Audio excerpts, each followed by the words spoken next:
Hey everyone, welcome to the Pop Culture News here on The Experience. It's October 1st. We have made it to the spooky month, the fun month, the month we all look forward to. It's here now. That's right, it's October, and we want you to stick around to The Experience for the whole month because it's going to be fun. You want to be here. Now, we got one big thing coming up. I want to mention that next week at 6 p.m. Eastern, exactly 1 week from today, we are going to have an interview with absolute Batman writer Scott Snyder. So that's a big get. You want to come by and watch that.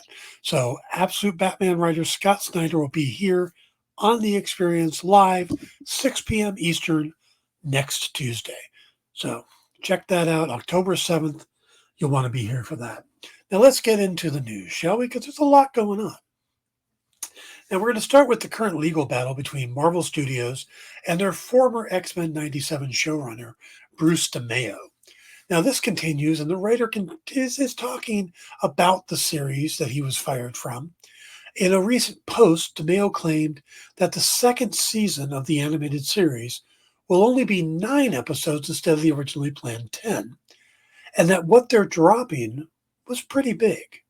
He said, "Yep, pretty sad. Season 2 is also only 9 episodes because of this, and them canning on my Onslaught AOA finale. But Marvel loves shooting themselves in the foot, especially with certain directors and executives pushing their backwards. We shoot them, backwards. We know better than the comics agenda." Now, the AOA he's talking about, of course, is Age of Apocalypse, the storyline which featured one of the most powerful mutants in comics, and Onslaught was a merging of Professor Xavier and Magneto. Now, that's another extremely powerful mutant. It's likely they dropped the Onslaught appearance due to the change of showrunners, which could lead to a change in creative direction. Now, season 2 isn't expected until 2026, so other changes could be happening as well.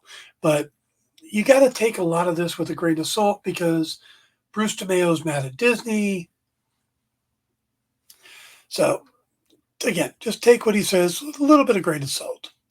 All right, you know the trend of people speculating on what might happen on a Marvel project, a bunch of content creators going out acting like the speculation is a sure thing, and then creating a ton of materials, and then fans being disappointed in the project because they didn't end up doing what the speculation thought they should do. Yeah, that has been around a while, but it hit its peak with one name: Mephisto. When WandaVision was released in 2021 and we saw the inclusion of her children, Billy and Tommy, comic readers immediately started talking about Mephisto because Marvel's analog for Satan is the major aspect of the children's story. They were created from shards of Mephisto's soul, and eventually he wanted them back. That's basically the whole story. Because of this, everyone was certain that Mephisto was the big bad in the series, and they were sure he was absolutely going to show up at some point. YouTube channels that broke down each episode like new rock stars because became obsessed with Mephisto and started pointing out an inordinate number of clues that they had found verifying the demon's existence. Except he never appeared. Never. He was nowhere in the series, nor was he even mentioned. Now, there was a backlash, some towards the content creators and some towards Marvel for not putting him in the show. Now, this was the start of the over-speculation that accompanies these weekly series, something that the movies didn't really have to deal with as much. Here, because on the weekly basis, everybody kind of has that week to bring in the story and gel, and then speculate what the next episode is going to be, where the movies, they just go, here's the movie, okay, that's it.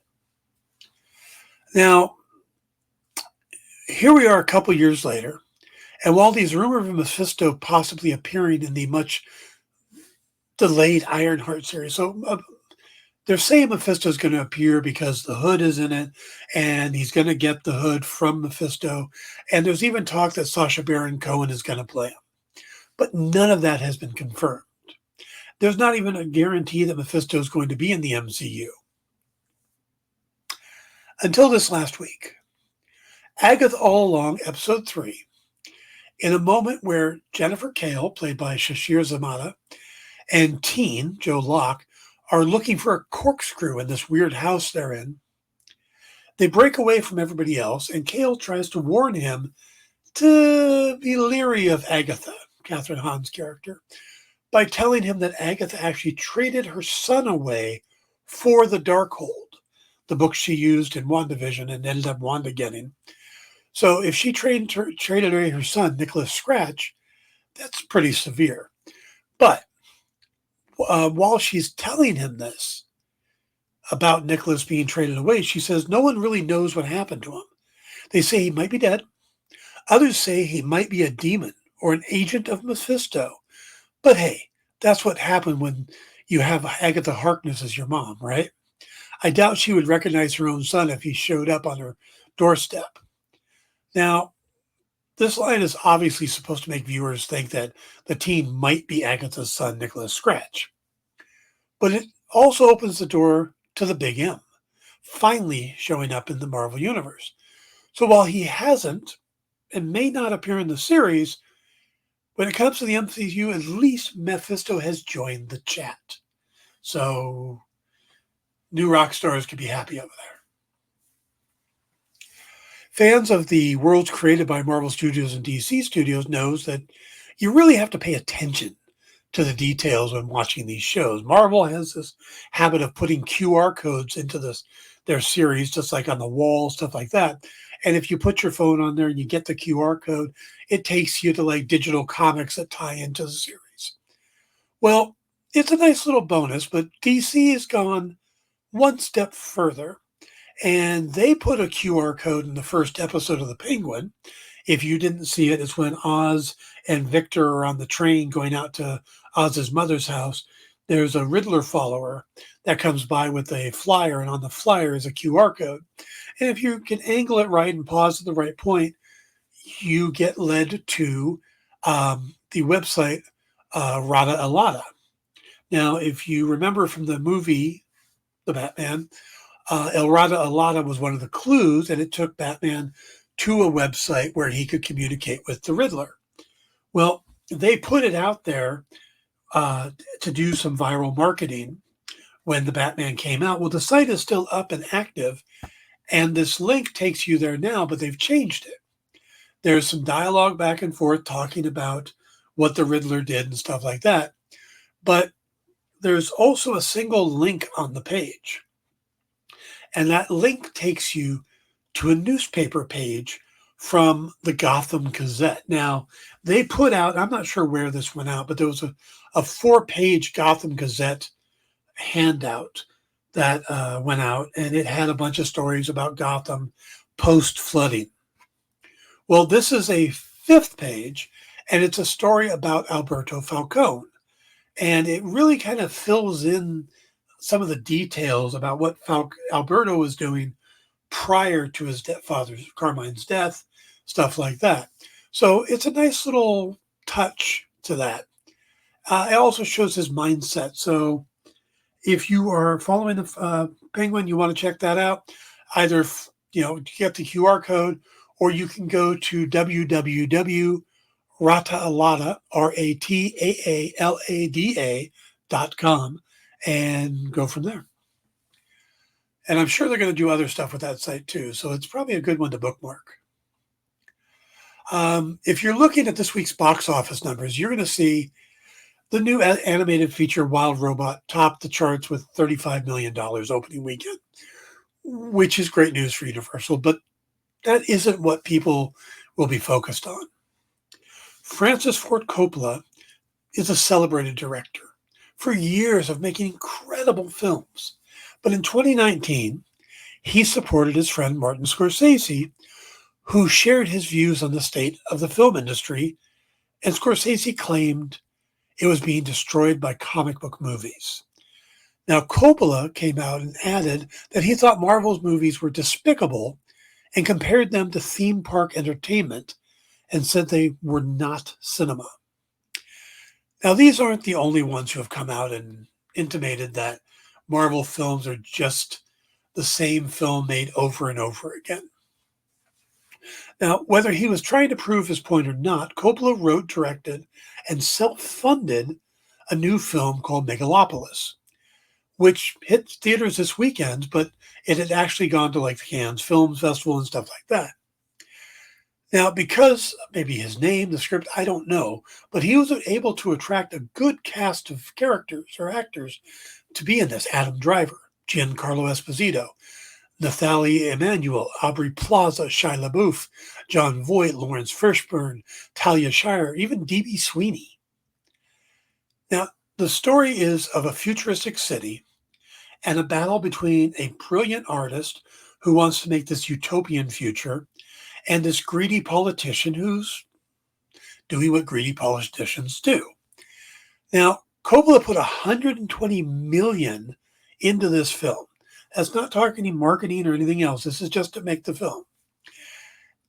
And the opening this weekend was abysmal. Not only for the audience numbers, but for the response. In 3 days, the film made $4 million. It was sixth on the chart, behind an Indian action film called Devra Part 1, which is in 900 fewer screenings or theaters. Now, the film received a D+ cinema score, and the post-tracks exit where they interview people on the way out, only 49% of their response was positive. Why did it do so badly? Well, the bad word of mouth coming out of Cannes Film Festival didn't help. Now, they polled the audience, like I said. 61% said they went to see it because of Coppola. 29% said they went to see it because of Adam Driver. Only 9% said they were there because they heard it was good. Now, maybe Coppola and Scorsese was right, and the modern films aren't the same as the ones that they were making in their best days. But is that on the studios, whose job it is to make money, or on the audience who keeps going to these blockbusters? Just because Megalopolis, just behind Megalopolis in the box office, was Deadpool and Wolverine, which pulled in $2.65 million in its 10th week in the theater. Bottom line is the audiences like what they like, and studios' job is to make films that make money so they can make more films. All right, since its debut on Disney Plus, The Mandalorian has been one of the most popular Star Wars projects in a very long time.